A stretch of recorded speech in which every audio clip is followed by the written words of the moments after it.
Kapuhi amalahian paano ma suapan song to hilvekton. Amen. Hallelujah. Aman pan so hilvek at so bensin. Amen. Lepas si Panginoon Rose. Amen. Isu bigyan markaso. Alam po kami ang kaplang pangahiyan pan kung sumhit chuang to at so ben sa nila dam. Pan mo. Hallelujah. Hindi mo.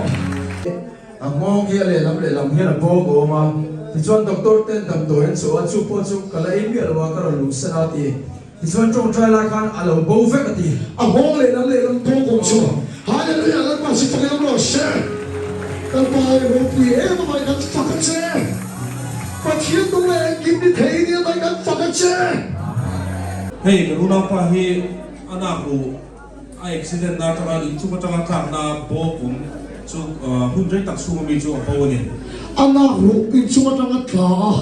Sunetang sa ataw na tang may pok. Susuto na ka na pok ang tolo. Hallelujah! Kanchando hi among bilang pakayan kung so mali jagin boko ang china susure kan.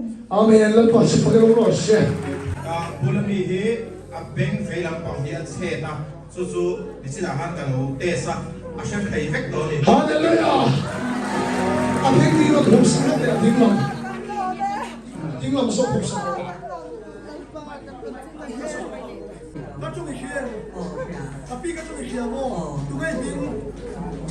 Hallelujah! Lepas si Panginoon Rose.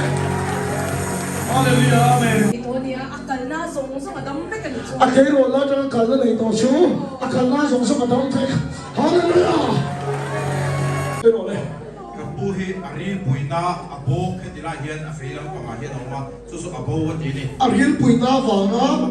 Bok siyo ito na ang tolo mo ni. Lepas si Panginoon Rose. Isko bigyan mo kasi mo kasi. Ito niya at hoha song maria ang fiat hello song poron fiat. Kita katina jang ito ang fiat. So na nalawin check ang fiat on. Hallelujah! Lepas si Panginoon Rose. Kapihi ako chalawan niya kalpokan siya telaw niya Dr. Abin yung doon yan engim adam teka akan siya ito. Hallelujah! Piyan kang dere. Ang pwede mapil. Kapihan ka le. Hallelujah! Lepas si Panginoon Rose. Kapihi aki artoy operation dito niya susuan na rin nga tunahan ana song adam teka ni. Amen. Lepas si Panginoon Rose. Kami kabihi karau sualin ati buai China amahi lau China minrek torang ten aong China tiyan susu atas China sung su zalet na sangani. Hallelujah! Lepas si Panginoon Rose. Isko bigyan mo kasi mo kasi.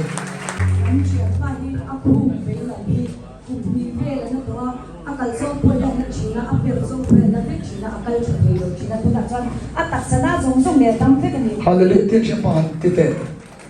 Nalomen. Ang tolo. Amen. Lepas si Panginoon Rose. Malgaso mo si Ihu. They're falling the heat below. Dapat daw sa Rose.